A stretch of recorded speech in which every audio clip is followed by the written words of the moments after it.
right, everyone, we're back again with Hammy. Unfortunately, to break down Georgia's loss against Alabama. We're going to go ahead and get right into it. Hammy, what are your overall impressions of Georgia's performance against Alabama? Dude, it just sucks, doesn't it? I hurt. I am sulking. It sucks. There's no other way to put it. There's a lot of things that went wrong for us. We were talking about it before. A lot of things that went wrong for us. But I think there are some positives that you can take away from. I think shutting down Alabama's offense in the second half was pretty impressive. The way they were moving the ball, those first two drives were just scientific. 14 plays, 14 plays. That's what Alabama did to us in 14 points. It hurts, man, because they schematically just outcoached us. Is at the end of the day, that I think that's what it boils down to. Obviously some matchups, things worked in Alabama's favor, but overall, I think we got out coached, we got out executed. It doesn't fall on one person's back solely, but it just hurts, man. My heart is throbbing. When are we going to beat these guys? When? I don't know. But I will say this: I hope we run into them again. I hope we see him in Atlanta in the SEC championship, or I hope we see him in the playoff or even the national championship. Because I'm ready to beat these mofos and I'm ready to take them down. And I'm tired of hearing about this narrative. We know it's real. We know it haunts us. We know it haunts Kirby. We know it haunts that whole locker room. But I still look forward. Let's kill this narrative. Screw them. It, I don't even know. It's such a mental thing now. Like, there's no denying at this point that it is a mental thing. But I don't want to call it, I don't think the players are scared of Alabama. I just think something is definitely different heading into these matchups as opposed to when the other team is not wearing crimson. It's really weird. I'm not, again, these are players, these are 4 and 5 star players that are starting for the University of Georgia. They play teams just as good or better talent-wise than Alabama on a pretty consistent basis. That's not a shot at Alabama because, I mean, I think they got a very talented team. I said it last week. I think it got reaffirmed in that game. I think Ty Simpson, as much as I can't stand some of his behavior, I think he's a great player. He's definitely made differences for Alabama's offense. But it's just weird. I don't know mentally what it is. I don't think it's a level of being scared. I just think it's something mentally changes when we play Alabama, and we got to break that. And it's what's even weirder about it is we had dealt with that for so long and finally broke it in 2022 or so we thought, and then it just kind of came back. It's like we need some momentum in this rivalry. I Yep. do think as a matchup, a rematch bodes well for Georgia. I honestly can't look at the camera and say if that happens, Georgia wins. That's way too far out anyway. But if Yeah. that were to happen, it's still like I don't feel like super confident that we'll win, but I do think it's a better likelihood of that happening in a rematch than the first time around. At least that's kind of where we're at with Alabama, and that's happened before. But yes, I think the best case scenario, and as of right now, I expect this to happen. I expect both teams to win out and meet in the SEC championship. I think that's best case scenario. We got to get over it at some point. We got to take the bull by the horns, so to speak. We got to look at this face on, and just head on, and just it's like I don't know. I can't. I'm just at a loss for words even talking about this at this point. I don't know what to say. It's just I'm so mad. I get to a level of angriness that I don't think I can reach, and then it gets worse and worse. It's just like I can't stop thinking about the game. But we'll eventually have to move on and finally look at Kentucky, who Kirby says is a good team. He is the head coach. I don't see the good team in Kentucky. Maybe I'm wrong. If they prove me wrong, I'll own it. But I think this is another game where for Kentucky, it definitely comes down more to what Georgia does than Kentucky. But we'll get into that in a minute. I got a couple more questions to ask you about Georgia, Alabama. Yeah. We're gonna just straight up address it. The 4th and 1. A lot of criticisms here. Juan Gaston misses a block. A lot of people criticizing Kirby for not taking the points. It is a 4th and 1. Cash Jones being in the game. But I really just wanted to ask you, was it a good call and wrong execution? Was it the wrong personnel? Was it a bad call to even go for it in the first place? Should we have taken the 3 points? What are your thoughts on that 4th and 1? Just everything that went down. Yeah. I mean, it's like a multiple choice test. There's multiple options for this, for that specific play. Kirby said in the post game press conference, 10 times out of 10, I'm running, I'm going for it. And as our head coach, as our valiant leader, he knows it. He knows his team. He knows his guys better than any of us. He's paid to do that. And so I'm riding with him. I'm supporting the going for it. I don't think there's an argument there. Yeah, looking back, yeah, we would tie the game up and we eventually hold them to 0 points, but they play that whole last drive differently. Who's to say they don't drive down and score? They did it at will on those first two drives. I'm so against saying kick the field goal. I think that's the stupidest excuse ever. The game completely changes, and it was meant to be that we lost it. So as the reality goes, whatever. But in retrospect, I think you go for it. I think the personnel is the biggest miscue right there. But I think first off, you got to look at the fact like why up tempo.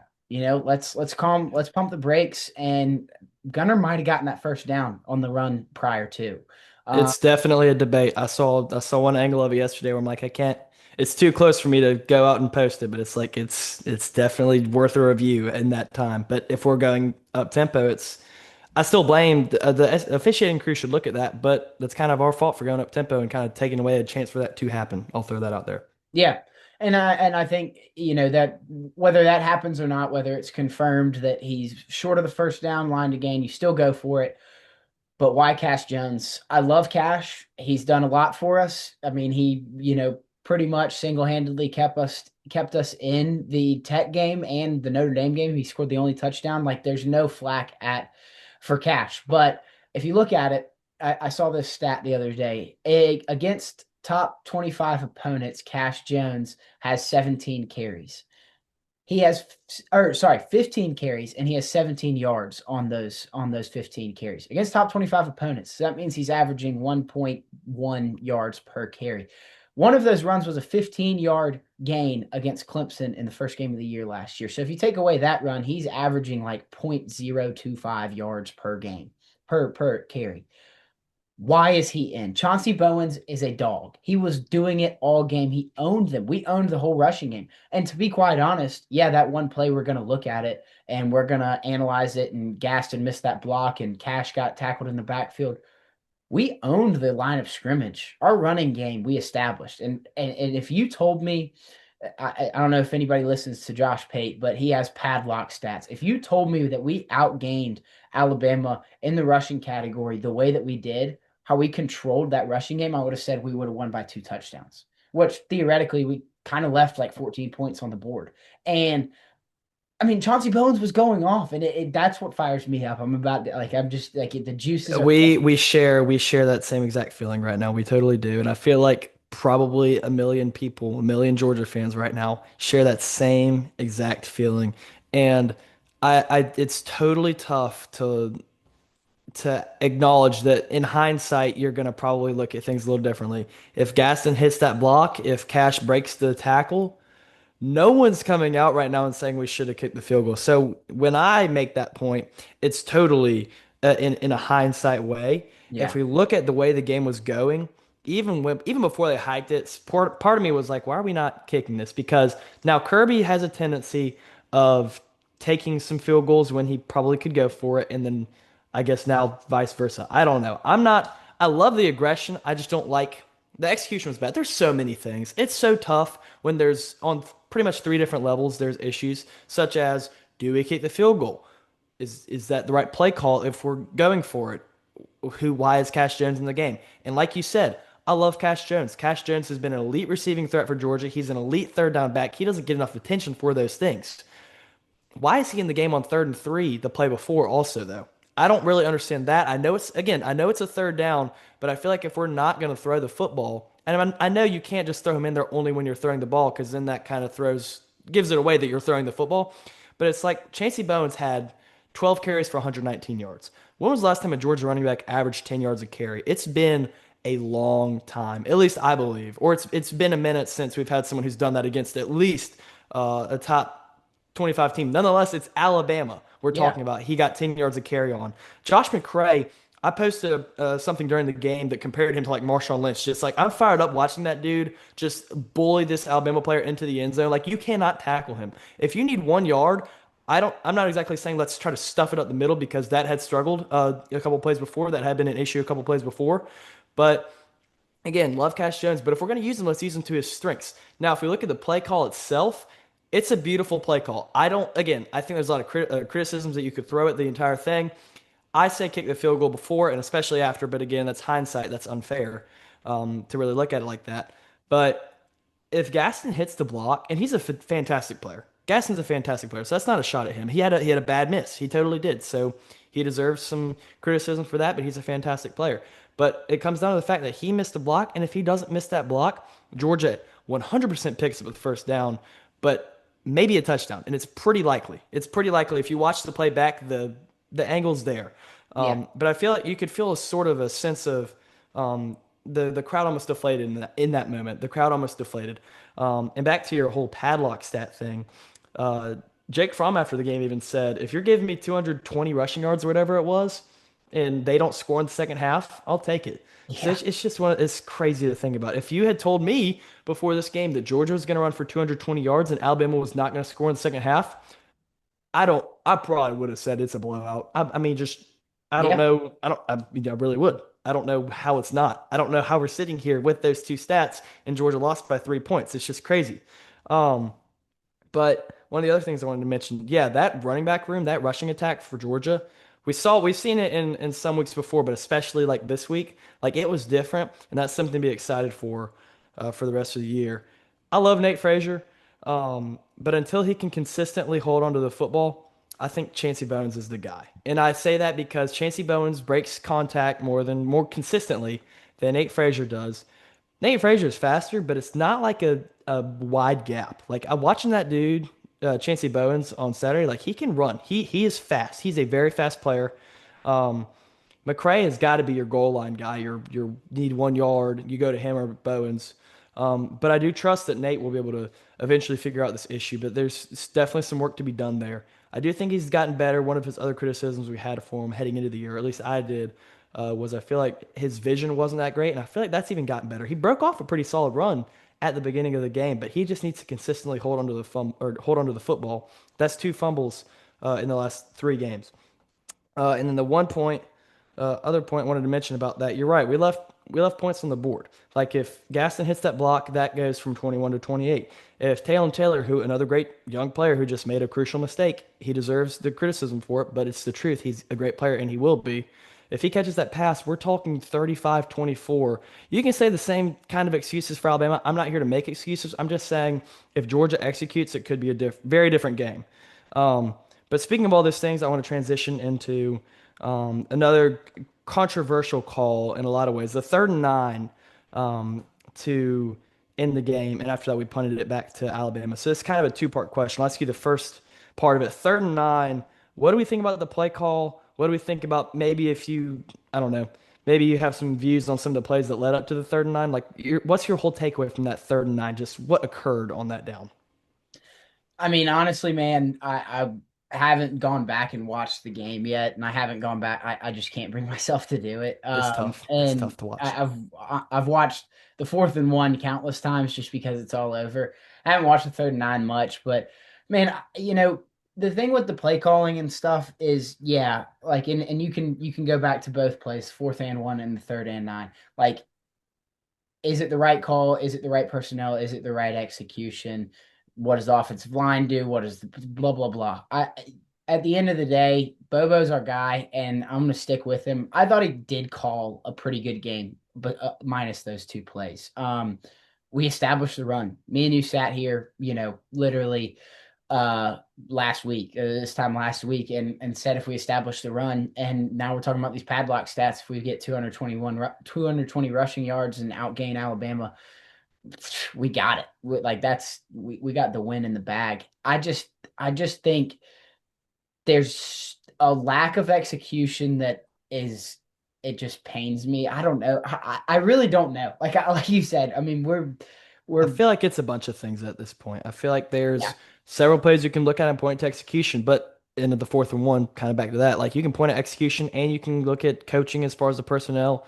You can criticize the going for it versus the field goal again, a little trickier, but still there's several factors that play into this, which I think is kind of what's driven me crazy. Is I want to know what went wrong and I watch it back over and over again And I know there's several things that went wrong, but I want to find, like, just naturally, I want to find someone or something to blame. And I just don't know exactly what takes the full blame at this point. But I mean, it is a team sport. So, Yeah, yeah, no, I'm with you. I mean, I think so. I'm gonna go back to the 4th and 1 real quick. So the 4th and 1, obviously, we focused on Gaston and him missing that block, and then Cash, tackled in the backfield. But if he makes that block, he's in the end zone, and that's 6 points right there. And then go to the play before, like Gunner's run. I like, it's your minuscule amounts. This is kind of like a just a flashback, maybe weird moment, but when I played like literally middle school football, I was in like 6th grade, and I played with Max Johnson and Jake Johnson. Both are now playing college mhm. football for UNC. They played at A&M and LSU. Like, they're stud athletes. Their father's a Super Bowl winning quarterback. And we were in the 6th grade middle school championship, and he sat there and he pulled out his Super Bowl ring that he won with the Tampa Bay Buccaneers, and he said, "Guys, I've won championships by this much, and I've lost championships by this much." And I was like, "Oh my gosh." That stuck with you. Yeah, yeah, no, that and it has. And that is what this game was. It it it comes out that way because the score was so close. Taylor drops that ball. I mean, that is an inch away from 6 points right there. Cash Jones is a shoelace away from 6 points. Gunner is a shoelace away from getting the first down, and we don't even talk about this 4th and 1. All of these things. This game boiled down to a game of inches, and Bama got the inch, and it sucks. And so, like, we can break down it all, and I'm not as qualified as maybe you or even others to break down play calling and all that good stuff. I'm talking in a general scope, 50,000 feet above. We got beat by that inch, and that's what cost us the game. So, It's unfortunate. It's tough to look at some yeah, of those what ifs, shoulda, woulda, coulda. Like at the end of the day, a lot of things factor in, but Georgia just didn't play a good enough football game to win. And it's going to take, as we've discussed, a minute to get over that. yeah, Um, but I feel like if I want anybody in this sort of situation we're in, it's Kirby Smart because he knows how to fire these guys up and use it as fuel. I'm definitely still concerned about a lot of things from an X's and O's standpoint, but we'll get into that. yeah. And then the other thing I wanted to follow up on the whole 3rd and 9 discussion with, Mhm. we punted the next down. It was 4th and 13. This is not something I've really seen discussed a lot. It kind of bothered me though. I believe it was 4th and 12 or 4th and 13 following that 3rd and 9. We Mhm. were we were somewhere from our own 40 to midfield. And I feel like even though it's 4th and 13, in that moment, there's 3 minutes left in the game. I feel like you got to go for that because what's the reward? The reward is you get the first down, game keeps going. Whereas if you punt it, you have no chance of getting the first down. They get the ball no matter what. But if we had turned it over, had we gone for it, like the worst case scenario realistically is unless they break off a big run, probably a field goal. Is as far as points go. That's the worst case scenario. The ultimate worst case scenario is they run out the game. But that happens either way. So I feel like that's probably a little more personal to me, again, because I just haven't heard many people speak on that, but it still bothers me. Do you think we should have gone for it at that point in the game, or did we make a good decision? Um, Obviously, in hindsight, it wasn't a good decision, but just looking at in that moment, was it a good decision to punt the ball instead of try and go for it on a 4th and long?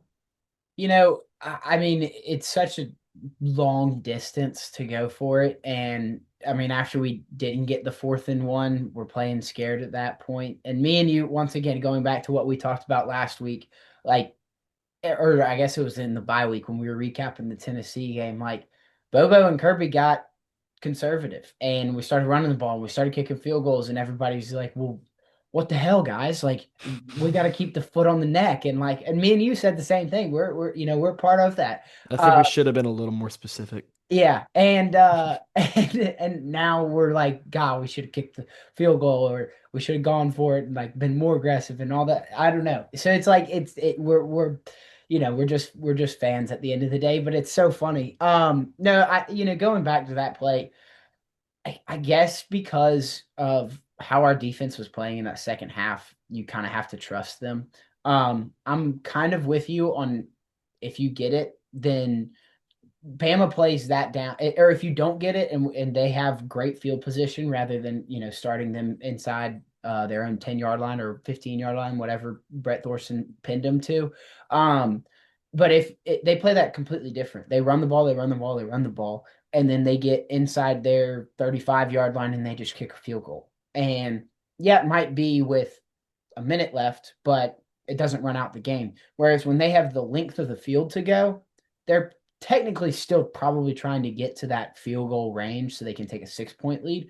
But like we saw on the play that won them the game that ended it, they Which, did. by the way, I have to give DeBoer credit on that. That was It's good. genuinely just a well drawn up play. Yeah. It still hurts, but it was a well drawn up play. Yeah, I mean, Grubb, their offensive coordinator, just schemed us up. Hmm. He picked us apart, and it was brutal. It hurt. No, but like I mean, I think that drive goes completely different. And so in that sense, yeah, you want to go for it because they have 20 yards to go, whereas when they had to drive the length of the field to end the game, you just give them more real estate almost, which sounds weird, but like it's almost kind of a positive to get them where they just are targeting a 20-yard gain, basically.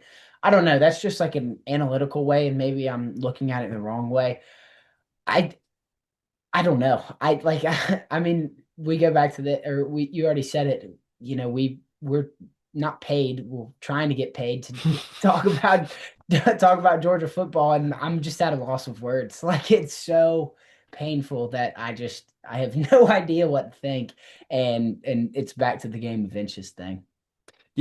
Brooks Austin, who is the best analyst for Georgia football outside of actual on the team analysts, Yeah, even he's like, it's tough to break it down because you don't know what they're saying in those meeting rooms. You don't know. It's tough. We can speculate all we want, but at the end of the day, the only person who has all the answers regarding football is Kirby Smart, or yeah, at least regarding Georgia football is Kirby Smart. So it's definitely tough for us to break it down and say exactly what happened. I can tell you this, I definitely think Kirby looks at it more as an execution thing than a coaching thing. yeah. Which in a lot of ways he's right. In some ways I disagree with him, but that's not my decision to make. That's not my call to make. He's won 2 national championships. So, and he's also helped us get over this Alabama curse once. And if he's done it once, we can do it again. Yep. It's like, when are we going to finally put it to sleep for good? Because we thought we did for a minute and it just kind of came back. Um, I did want to shift gears a little bit. Gunnar Stockton is, in my opinion, I think in most of the fan base's opinion, far from the person to blame for Saturday. The stat line, it's not going to wow you, but it doesn't really matter because stats aren't everything. He played a clean game. He almost threw an interception, but he still they got dropped or got tipped. He's still interceptionless on the year. Overall, what do we learn? Not even what do we learn about Gunnar, but just how did he perform? What maybe did we learn about him? I guess I don't really know what to say. Um, I was impressed with Gunner's game. Like you said, the stats aren't that impressive. 130 pass yards, I think, 22 rushing yards. But he did exactly what he was supposed to do. He did his job, and his job was to be a game manager. And going back to the run game, getting it established, we did. And so why would we get away from it? I do think there's some opportunities left on the edge. But I mean, the pass to Colby Young was beautiful. Granted, Colby Young was wide open, but that was exactly what we needed. And it got us right back in the game down, 14-0 at that point. So it's like he threw it on the money to Taylor. Like we everything we asked him to do, he did, and he did it correctly. So I think what we learned about Gunner is he's QB1, and obviously there's no debate. We knew that after Tennessee, but he's a gamer, dude. I mean, he for that when we were down 14-0 and then 17-7 at half, he kept us in that ball game. And our running game is largely it's largely due to our running game as well. But man, Gunner's the guy, and I'm all for it. And I'm ready for us to let him open it up because I think he's got that ability. Yeah, it's a little sketchy when he throws it over the middle and it gets tipped and whatever. But man, interceptions happen, and he's not going to be interceptionless all year. It's almost physically impossible. No college quarterback has ever done it playing more than 20 snaps. Like it's impossible. So there's going to be an interception. But I think the beautiful thing about Gunner is he's got that short-term memory loss that quarterbacks talk about and quarterback coaches and offensive coordinators. You have to. And something bad happens, you get back out there and you respond. And we saw that in the Tennessee game. That strip sack at the end of the game thought the game was over. Gunner comes back and delivers a strike to London, and we take him to overtime. We win the game. Like Gunner's the dude, and I think we have to let him open it up a little bit more because he's got that mentality. He's got the mentality of "F you." If something bad happens to me, I'll come back out there and strike it right back down your throat. So I'm all for it. I'm all for Gunner. Obviously, he's not to blame at all. I think he played an exceptional game. So I'm excited to see what the rest of the season looks like for him. And this goes to back to a general perspective, 50,000 feet above. This loss could be the thing that just pushes us forward. We saw It it's could, yeah. probably We the could loss. see some things about this team through the loss that, I mean, our pass rush could wake up, which is what I'm about to ask you about. But yeah, I Yeah, think it could bring a lot of positives. no, yeah, and I mean we saw it with Alabama. Like Alabama lost to Florida State in the beginning of the first game of the season, and they have since responded. Obviously against inferior competition before this game against UL Monroe and Wisconsin, probably the worst Big Ten team in the in their conference. But then they come in and they answer the bell when their name's called against Georgia, and they come into Sanford Stadium, they break the win streak and all that good stuff. That could be us. And I think what we saw against Tennessee is we all came together, they unified, and they said, we're hopping on our quarterback's back, we're hopping on our coach's back, we're going to take their personalities and we're going to all exhibit it, and it's going to be cool, calm, collected, and we're going to go win football games. And I think we saw that in Alabama. That second half, the defense took the personality of Kirby Smart and said, let's stay calm, let's stay cool, let's stay collected, and let's shut these mofos down. And they did. And obviously, it didn't go our way, but I think we saw a lot of unified group effort, which we didn't really see last year. I think the team, yeah, I think anybody would say that as a Georgia fan. There's something about this team that's come together, and I'm excited for it because this loss might just propel us to, all right, we've got very little wiggle room. We can't screw up anymore. If we want to make it to Atlanta, if we want to, win the SEC championship and then have a top four spot in the college football playoff seeding, if we want to make it to the college football playoff, we don't have much more wiggle room. And we've got a tough freaking schedule left. And Ole Miss looks good and all that stuff. But now we've seen it, and we've seen some of the best competition in the country come to our place and beat us. Let's rally together and let's take these mofos down and let's be them dogs that we all know we can be. Definitely getting some good experience early on, especially for these young guys Mhm. that got thrown in the fire kind of early. This is kind of a side note, not something I prepared to talk about. But again, like you said, Ole Miss was four. There's a good chance that could be a night game. How about that atmosphere in Sanford Stadium? Say whatever you want about the game itself, but that was special. I thought the wristbands were great. It was loud. There's no way that could have been easy for Alabama. I don't know how they possibly only had like one or two false starts the whole game. That's impressive on their behalf. I'll give them that. That place was rocking though. I've never seen that stadium like that before. No, I haven't either. It was awesome. It was electric. Everything went right for Georgia except the outcome of the game. That stadium experience, that fan experience was one of the most electric things I've been a part of. And I loved the wristbands, and everybody can say the jinx and the curse and all that stuff. Whoever called for blackout, I don't want to blackout again. I'm just gonna throw that out there. But the wristbands are awesome. Like, don't take that away. That created something special in Sanford Oh yeah. Stadium. And another thing is the whatever. Yeah, yeah. I mean, I'm having nightmares about it. Um, was it overplayed? Yes, but in the right situation, I do think it worked. In some instances, now they converted every third down they wanted Oh my to, but gosh, still, dude.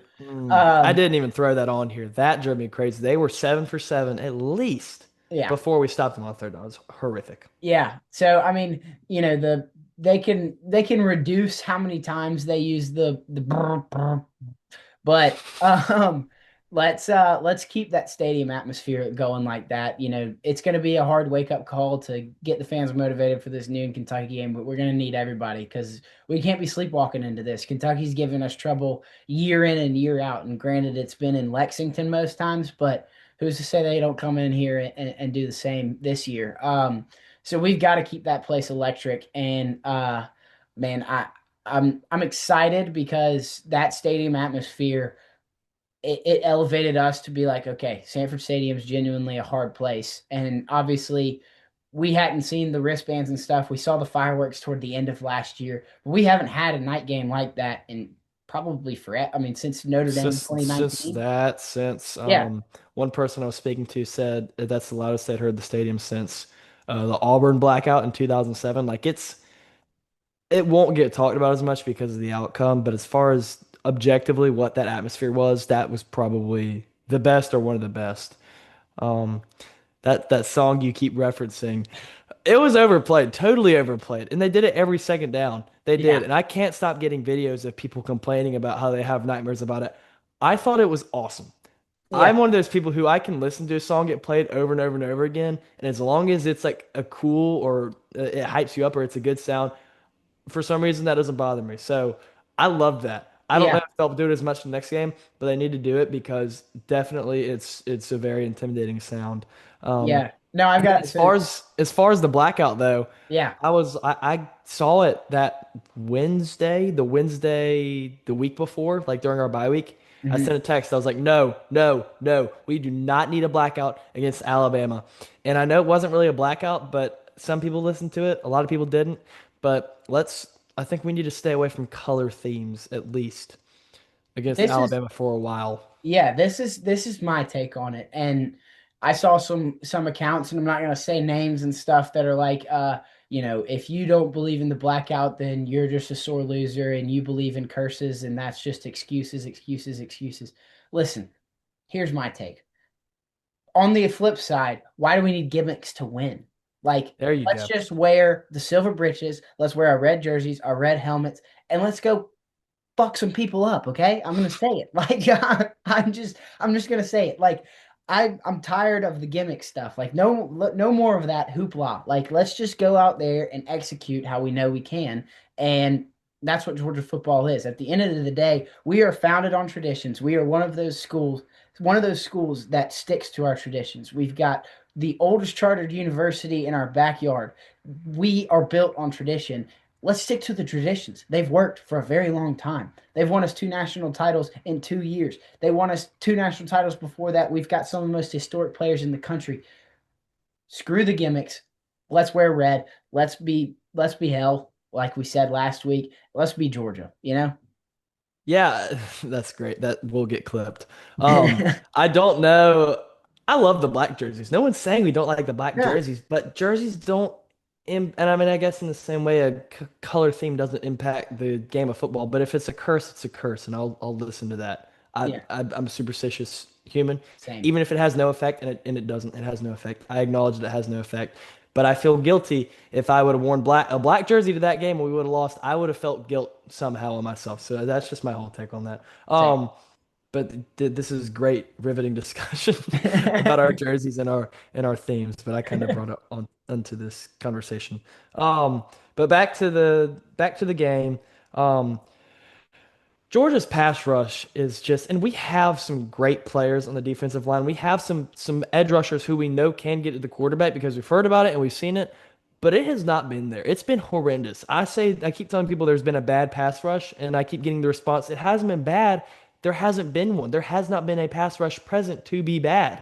Like I even sent a text out that was like, "Where do we leave our pass rush?" I was like, "Did we leave it after that second national championship in LA?" So I don't know. Sometimes it just drives me crazy. Um, I'm gonna ask you specifically what you think it is.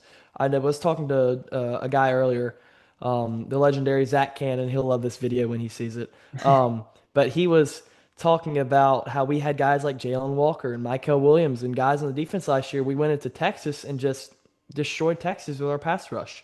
Um, and I mean, those guys just balled out. Those were dudes. I don't think that we have a Jalen Walker on this defense. I don't know that we necessarily have a Michael Williams on this defense, but I don't know that I would say that we don't have the talent to do it. I think a lot of it is just we're not scheming up blitzes. I'm not even saying we're not scheming them up. I just don't think we're being as creative or as um, screw it, let's go get the quarterback mentality in those play callings and those schemes on defense. Do we think it's an athlete issue as far as getting to the quarterback, or is it a scheme issue? Because clearly something's up. It was pretty atrocious last game, and even though there were definitely some questionable moments from our defensive backs, like the fact that Ryan Williams and Jeremy Bernard didn't look like prime Jerry Rice and Randy Moss due to our pass rush was a miracle in itself. So what do you think? Was it scheme? Was it athletes? What's going on with our pass rush? So I'll go back to we talked about it last week. The difference between the 21 and 22 national championship teams were our defensive lines. Like we had great defenses behind them, but we've had great defenses behind our defensive line every single year under Kirby Smart. We've had insane linebackers cores. We've had fairly pretty good, secondaries as well. But having Devontae Wyatt, Jordan Davis, Jalen Carter, those three guys who are just game wreckers, all first round draft picks, all balling out in the men's league in the NFL. I mean, those dudes are difference makers. They're game wreckers, and we haven't had that. In 2023, I think was our best year since the two national championship teams. Um, we didn't have those guys. You got like a Zion Logue and a Nazir Stackhouse, and no flack on them, but like they're not Jalen Walker, they're not Jordan Davis, they're not Devontae Wyatt, and we still haven't had those guys. And do I think some of these guys can be that? Like I think Elijah Griffin will be that. I'm still high on Elijah Griffin, and we haven't seen him near as much as I thought we would. But I mean, where's Christian Miller? Like he was preseason All SEC, first team. And he has been relatively nothing this season. But my big thing is, like you said, the edge. Where's the Jalen Walker and the Michael Williams on this team? I was super high on Gabe Harris. I thought he was overshadowed because we had those two elite pass rushers, in Jalen Walker and Michael Williams. And I thought Gabe Harris was going to come in. He made the move to number 0. He was about to look like Billy Badass out there and get to the quarterback every time and just like wreak havoc. And he's been largely irrelevant as well. Where's Elo Medozi? The transfer Thank from you. Armory. Thank you. I had just written that down on this paper. I was going to ask you, where has he been? I don't have the answer to that question, and I it's been know. driving me insane. I probably lost a bit of sleep over it. Yeah, no, same. I mean, I think me and you have sat on this very show and said like we were high on him. Like he's coming in here and he is about to be game wreckers. Like he is a future Sunday player and he has done nothing. I don't even think I've seen him on the field yet. Like I I don't know if it's injury or whatever. So in that sense, back to your athletic, is it athletes versus scheme thing? Like maybe it is. Maybe it is the athletes because we thought Elon Medozi was going to be that dude, and he hasn't been out there. So is he just not the athlete we thought he was? But on the flip side, I think it's more so on the scheme side. And I'm not blaming Schumann at all or our defensive plan, Kirby, everybody. I just think we were so wired to think that we cannot let Ryan Williams, Jeremy Bernard, Horton, I beat us over the top. And we were so scared of it. And we took a dude out of the box and we just don't have that added person getting to the quarterback. But like you said about the Texas game, we go in there and we've been beaten by Alabama, but we were coming back and Texas, we were like, screw it, we're gonna put our foot on their neck and we're gonna kill them. And we did. And Jalen Walker had 3 sacks in the first half. Michael Williams was forcing fumbles left and right. Like we were playing all over the place. We were playing like out of our minds.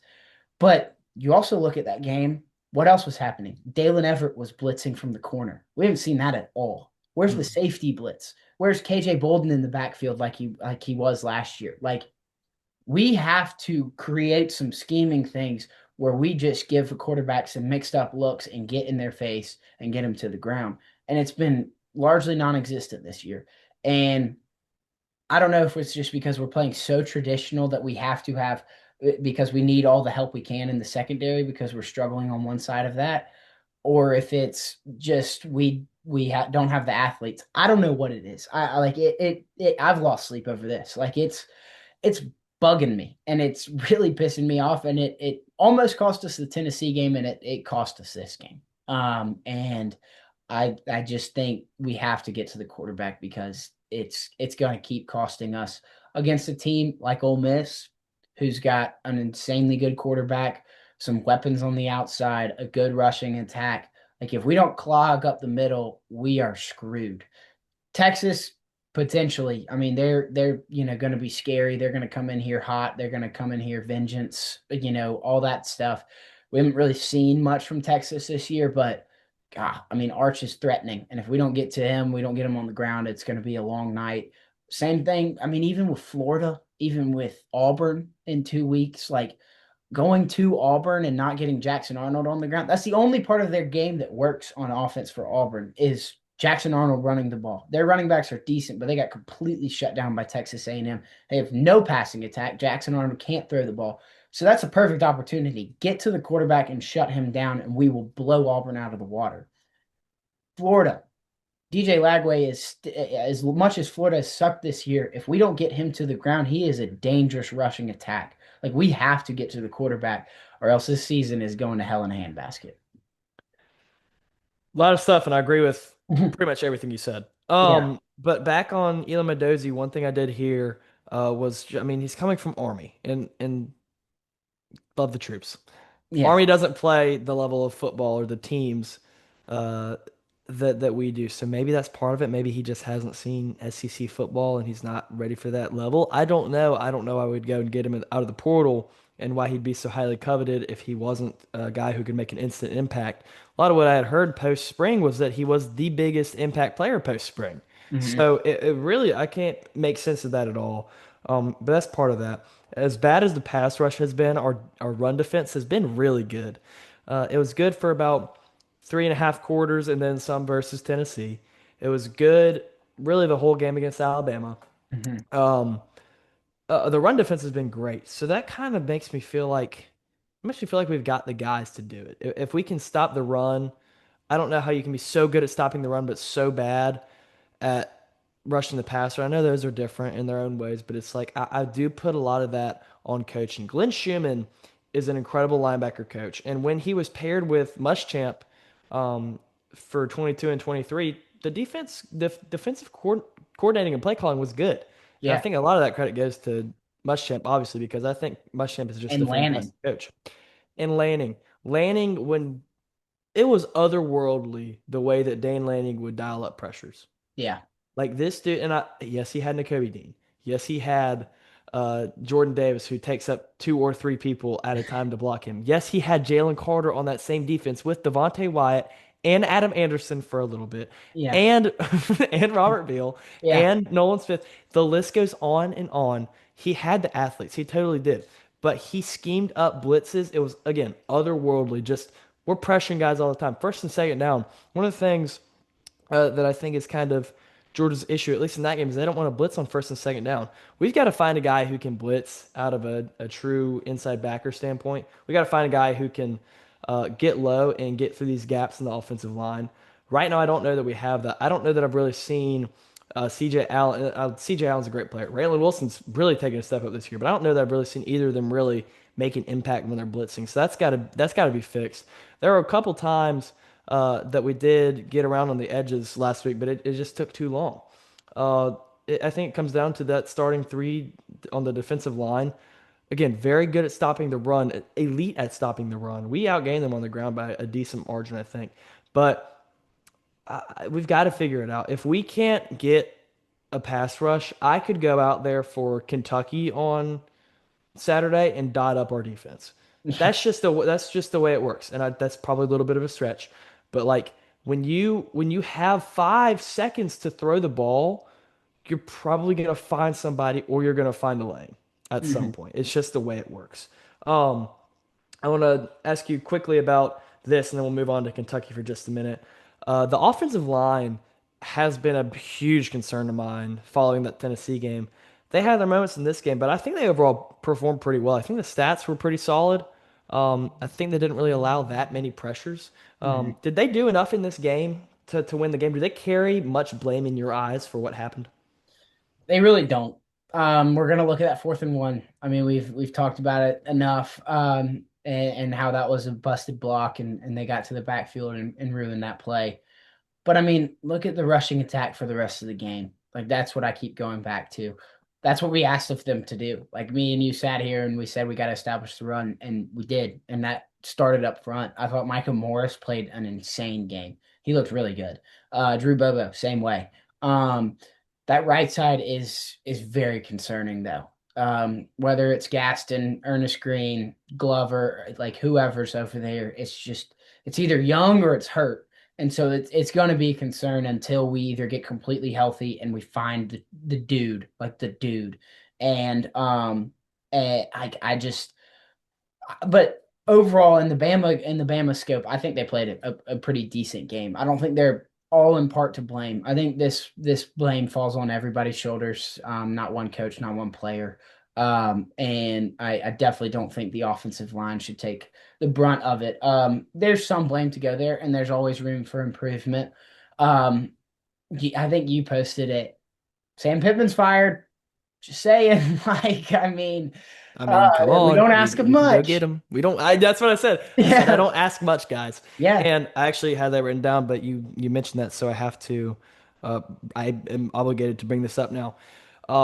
Stacey Searles has not recruited to Georgia standards at the offensive line position. I don't think it's. I don't want to call the recruiting. It is concerning in some ways, but in other ways, like Juan Gaston's a 5-star. He's gone out and gotten 4-star players pretty consistently. He hasn't really gotten nowhere near the recruiter Sam Pittman is. But he has gone out and recruited a sizable offensive line. That's true. But when you look on the on-field product since Pittman left, it has gone down. And it wasn't like a huge drop off under Matt Luke, but given Matt Luke had Sam Pittman's offensive line for 2 years, basically, hmm once we really start getting into these Searles recruiting classes, not calling these players bad or not saying he doesn't go get some good players, the depth is a concern. yeah, We've lost a lot of linemen under Pittman, and we would just reload and we would have the dudes. Like, hmm and again, I don't think they're really even close to the biggest issue from this past game. Uh, I'm not a Searles fan. I'm yeah, just not. I'm more concerned about what this offensive line will continue to look like under Searles than I am really with the offense under Bobo. That's a hot take because I think Bobo, I didn't mention it. I thought he called a good enough game to win. Obviously, 4th and 1, 3rd and 9, little questionable, definitely very questionable.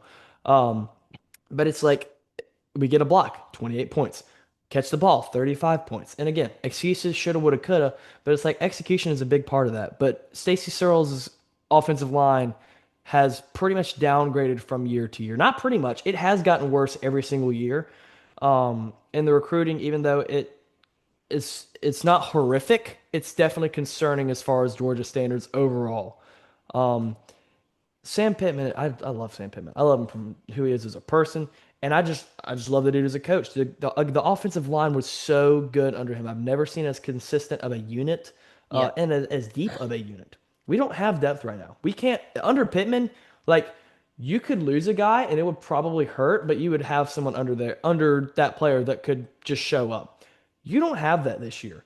What do we do if we lose Monroe Freeling? What do we do if we lose Micah Morse? It will be hell for our team, and it's just not a good road to go down. But anyway, not trying to just bash Stacey Searles because again, his unit really didn't play that bad this game, although yeah, there were concerns. That's really my 2 cents on Searles and the line yeah, in general. And the one other thing I wanted to mention, I don't know if you have anything else on this topic, but I did want to say Gunner definitely helps that run game. He has a true rush, and we've mentioned this before. It's not like a novel idea, but it's just like we're really seeing the impact of that now. Lanes open up for guys like Bowens when we have the running threats of Gunner.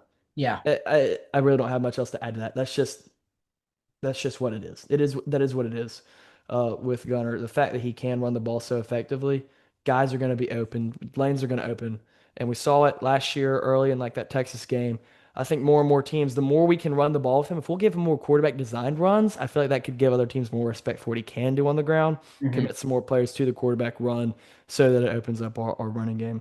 But I definitely was encouraged by what I saw with the running game in general and with the run blocking overall. yeah. Same. I mean, I think, like you said, the gunner rushing attack is strong. And back to the offensive line, like they opened up the lanes, for the most part in this game.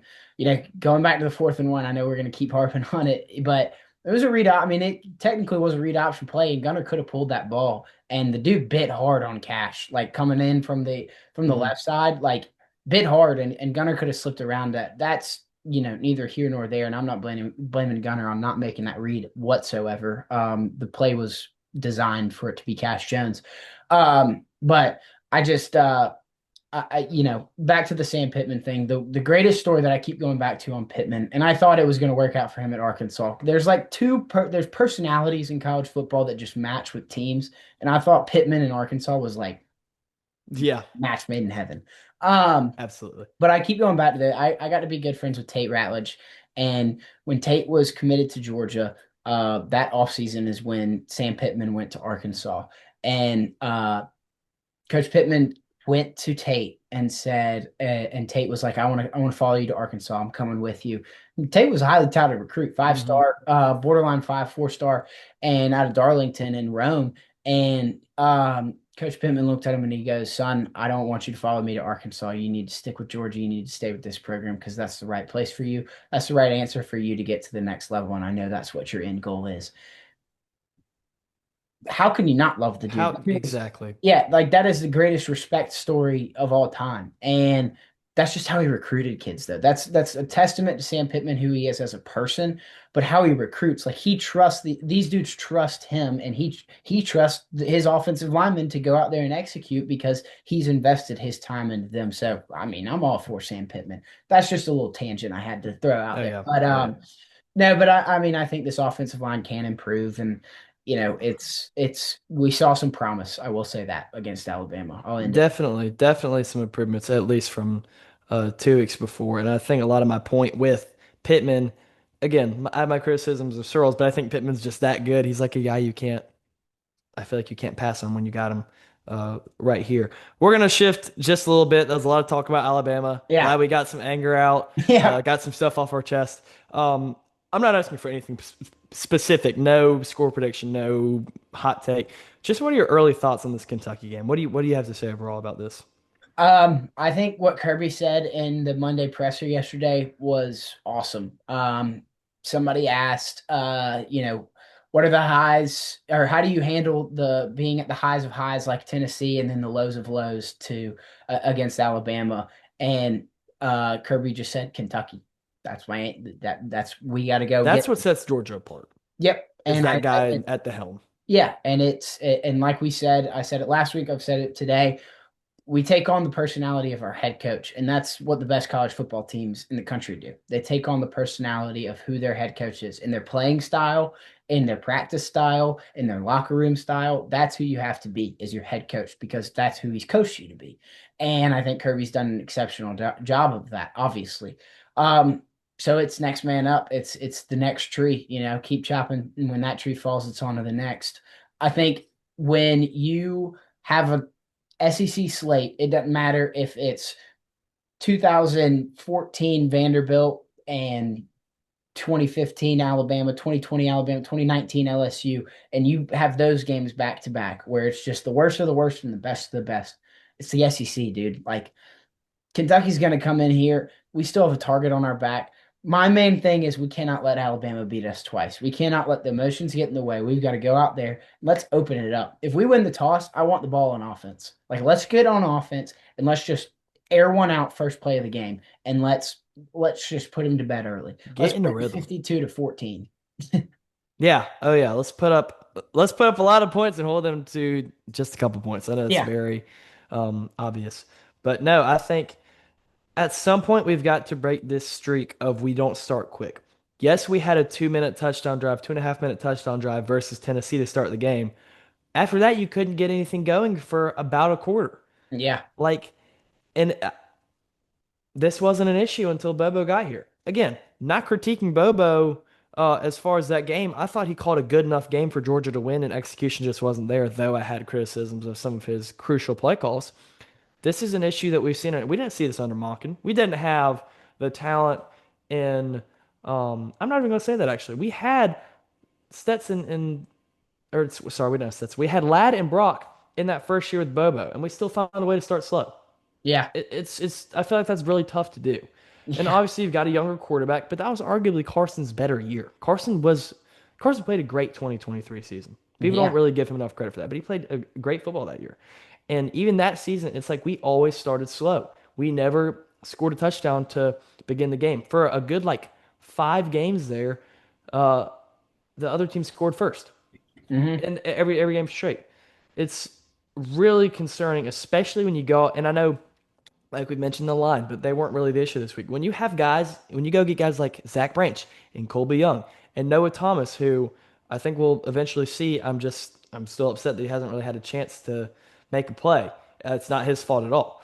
But we go out and get these guys in the portal. You spend probably a good chunk of NIL money on your running back room. Like it's got to click at some point. You got to get out there and start quick. Your quarterback is a smart player and he's an accurate passer. You got guys who can win one-on-ones, win in space, Hmm. get them the ball. I don't know why we struggle to do this at the beginning of games where we went three and out to start the game, Yeah. which, I mean, being Georgia, you can recover from starting three and out because you just have a different mentality and different culture than other places. But like we have too good of an offense to go three and out. And I'm not saying Alabama doesn't have a talented defense, but it's like I just don't we got to figure this out at some point because that's of all the concerns we have right now. If we continue to start slow like this, it keeps teams in the game for way longer than they should be, whether they're our talent level or not. Yeah. But it's definitely concerning. Anyway, a lot of talk about Alabama. Good little tidbit of Kentucky. But thank you, Hammy, for joining. As always, go Dogs, and hopefully we'll break down a pretty big win over Kentucky next week, and then head into what could be a trap game at Auburn. We'll have to see. We'll Yeah. have to see. Yep. Yeah, man. I appreciate you having me on. It's always fun, even after a loss. Gotta, After a gotta have a loss. little vent session. But yeah, appreciate you, man. Go Dogs. Go Dogs.